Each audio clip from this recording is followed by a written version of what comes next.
Hi friends, ഏവർക്കും algebra ലൈവിൻ്റെ മറ്റൊരു video ക്ലാസ്സിലേക്ക് ഹൃദ്യമായ സ്വാഗതം. ഈ ക്ലാസ്സിൽ നമ്മൾ ഡിസ്കസ് ചെയ്യുന്നത് SSLC മാത്തമാറ്റിക്സ് പരീക്ഷയിൽ വരുന്ന പുതിയ സ്റ്റേറ്റ്മെൻറ്റ് ലെവൽ ക്വസ്റ്റ്യൻസ് ആണ്. ഈ ഒരു വീഡിയോ ക്ലാസ്സിനകത്ത് നമ്മൾ ഡിസ്കസ് ചെയ്യുന്നത്. ഒന്നാമത്തെ ചാപ്റ്റർ അരിത്തമാറ്റിക് സീക്വൻസ് അല്ലെങ്കിൽ സമാന്തര ശ്രേണി എന്ന് പറയുന്ന ചാപ്റ്ററിനകത്തുള്ള ഒരു സ്റ്റേറ്റ്മെൻറ്റ് ലെവൽ ചോദ്യം നോക്കാം. എല്ലാവരും നോക്കൂ. ക്വസ്റ്റ്യൻ ഇതാണ്: 1, 4, 7 എന്ന സമാന്തര ശ്രേണി പരിഗണിക്കുക. Consider the arithmetic sequence below 1, 4, 7. എന്നിട്ട് ഇതിന്റെ സ്റ്റേറ്റ്മെന്റ് 4 സ്റ്റേറ്റ്മെന്റ് തന്നിട്ടുണ്ട്, 4 പ്രസ്താവന. ഒന്നാമത്തത് പൊതുവ്യത്യാസം 3 എന്നുള്ളതാണ്. കോമൺ ഡിഫറൻസ് 3 എന്നുള്ളതാണ് ഫസ്റ്റ് സ്റ്റേറ്റ്മെന്റ്. സെക്കൻഡ് സ്റ്റേറ്റ്മെന്റ് ശ്രേണിയുടെ 10ാം പദം 27 എന്നുള്ളതാണ്. The 10th term of this sequence is 27 എന്നുള്ളതാണ് second statement. Third statement 100 is a term of this sequence. 100 ഈ ശ്രേണിയുടെ പദമാണെന്നാണ് മൂന്നാമത്തെ statement. 100 a term of this sequence. നാലാമത്തെ സ്റ്റേറ്റ്മെന്റ് 31 ഈ ശ്രേണിയുടെ 11ാം പദമാണെന്നുള്ളതാണ്. 31 is the 11th term of this sequence എന്നാണ്.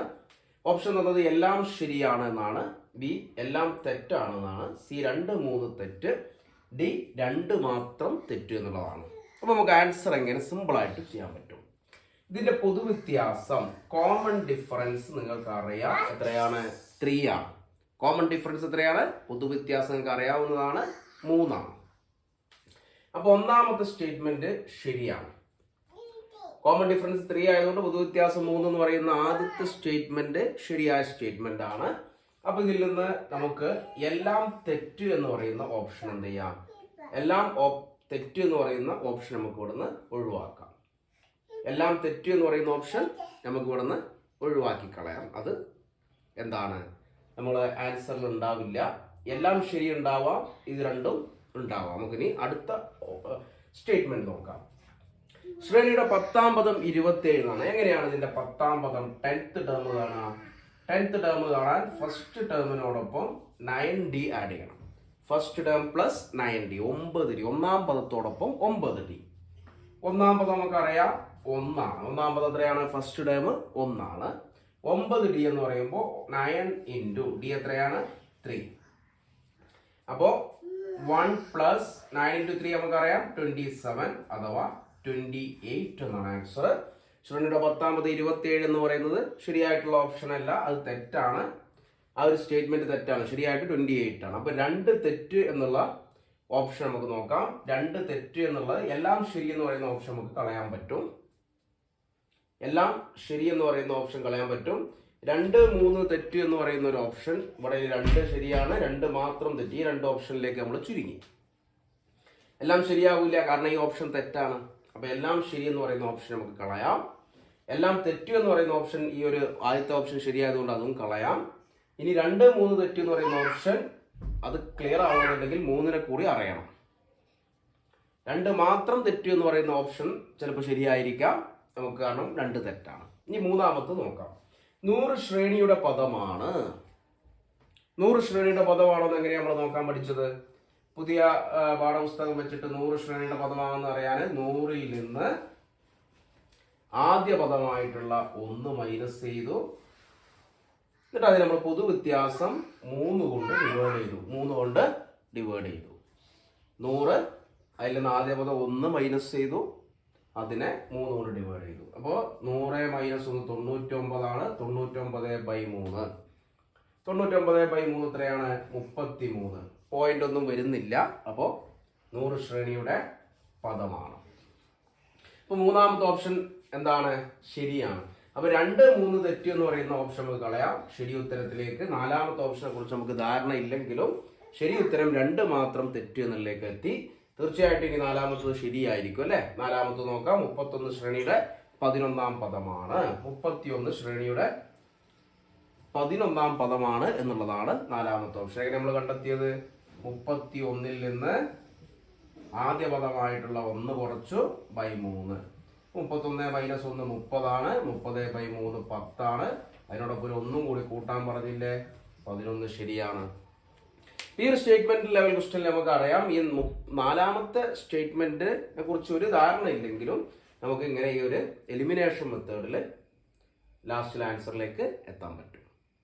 മറ്റൊരു ചോദ്യം ഇങ്ങനെയാണ്: ഒരു സമാന്തര ശ്രേണിയുടെ 6ാം പദത്തിന്റെയും 10ാം പദത്തിന്റെയും തുക 80 ആണ്. English medium. The sum of the 6th and 10th term of an arithmetic sequence is 80. Consider the following statement. ചുവടുള്ള പ്രസ്താവന പരിഗണിക്കണം. ഒന്നാമത്തെ പ്രസ്താവന പറയുന്നത് 5ാം പദത്തിന്റെയും 11ാം പദത്തിന്റെയും തുക 160. Sum of 5th and 11th terms is 160. രണ്ടാമത്തെ സ്റ്റേറ്റ്മെന്റ് ശരിക്കും ശ്രദ്ധിക്കണം. 8ാം പദം 40. 8th term is 40. മൂന്നാമത്തത് ആദ്യത്തെ 15 പദങ്ങളുടെ തുക 640. ഈ സമാന്തര ശ്രേണിയുടെ ആദ്യത്തെ 15 പദങ്ങളുടെ തുക 640. English medium. Sum of first 15 terms of this sequence is 640. എന്നിട്ട് അവർ തന്നിട്ടുള്ള ഓപ്ഷൻസ്: എ എല്ലാം ശരി, all are correct; B all are wrong, എല്ലാം തെറ്റ്; സി ഒന്ന് മാത്രം തെറ്റ്, only 1 wrong; D 1 and 3 wrong, only 1 and 3 wrong, 1, 3 തെറ്റ്. അപ്പോൾ ഇതിന്റെ ആൻസർ എങ്ങനെ കാണാം എന്നുള്ളതാണ് നമ്മൾ നോക്കാൻ പോകുന്നത്. നമുക്കറിയാം, പഠിച്ചതാണ് 6ന്റെയും 10ന്റെയും പൊസിഷൻസിന്റെ സമ്മ് 16 ആണ് അല്ലേ? അത് 80 ആണ്. ഇവിടെ നോക്ക്, 5ഉം 11ഉം കൂട്ടിയാൽ 16 ആണ്. അപ്പൊ ഇതിന്റെ ആൻസർ 160 അല്ല വരെ, എത്രയാണ്? 80 ആണ്. അപ്പൊ ഒന്നാമത്തെ statement, first statement is false, wrong ആണ്. അപ്പൊ എല്ലാം ശരി എന്ന് പറയുന്ന ആൻസർ നമുക്കിവിടെ എടുക്കാൻ പറ്റില്ല. എല്ലാം തെറ്റ് ചിലപ്പോൾ വരാം. 1 മാത്രം തെറ്റ് ഓക്കെ വരാം.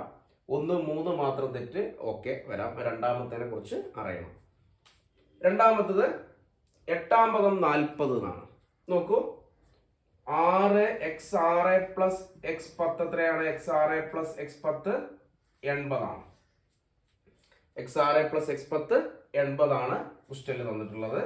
രണ്ടും കൂടി കൂട്ടുമ്പോൾ 16 ആണ്. അപ്പൊ ഇതിനെങ്ങനെ മാറ്റി എഴുതാം? x8 plus x8 equal to എത്രയായിരിക്കും? 80 ആയിരിക്കും. കാരണം 8 പ്ലസ് 8 എത്രയാണ്? 16. x8 പ്ലസ് x8 എത്രയാണ്? 80. അപ്പോൾ 2 x8 80 ആണെങ്കിൽ ഒരു x8 എന്ന് പറയുന്നത് 8ാം പദം എന്ന് പറയുന്നത് 80/2. 80ന്റെ പകുതിയല്ലേ? 40 പ്ലസ് 40 കൂട്ടിയാലല്ലേ 80 കിട്ടുക.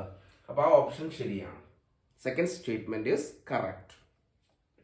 രണ്ടാമത്തത് ശരിയായതുകൊണ്ട് എല്ലാം തെറ്റ് എന്ന് പറയുന്ന ഓപ്ഷൻ നമുക്ക് ഒഴിവാക്കാം. ഓൾ ആർ റോങ് എന്ന് പറയുന്ന ഓപ്ഷൻ നമുക്ക് ഇവിടെ നിന്ന് ക്യാൻസൽ ചെയ്യാം. അത് ശരിയല്ല.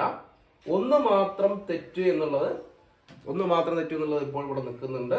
1, 3 മാത്രം തെറ്റ് എന്നുള്ളതും അറിയണമെന്നുണ്ടെങ്കിൽ മൂന്നാമത്തെ സ്റ്റേറ്റ്മെന്റ് അറിയണം. മൂന്നാമത്തെ സ്റ്റേറ്റ്മെന്റ് അറിഞ്ഞാൽ മാത്രമേ 1 മാത്രമാണോ തെറ്റ് അല്ലെങ്കിൽ 1, 3 തെറ്റുണ്ടോ എന്ന് അറിയാൻ പറ്റുള്ളൂ. 15 പദങ്ങളുടെ തുക 640 എന്നാണ് മൂന്നാമത്തെ സ്റ്റേറ്റ്മെന്റ്.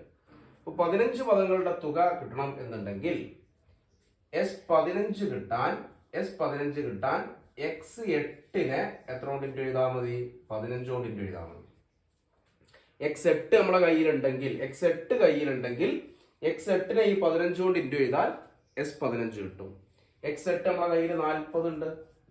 അപ്പൊ 40 × 15 ആൻസർ 600 ആണ്. 40 × 15 എത്ര വരും? 600 വരും. അപ്പൊ ഈ ആൻസർ തെറ്റാണ്. 640 അല്ല, 600 ആണ് വരിക. അപ്പോൾ 1 മാത്രം തെറ്റ് എന്നുള്ളത് അല്ല ശരിയായിട്ടുള്ള ആൻസർ. 1, 3 മാത്രം തെറ്റ് എന്നുള്ളതാണ്. ഓക്കെ.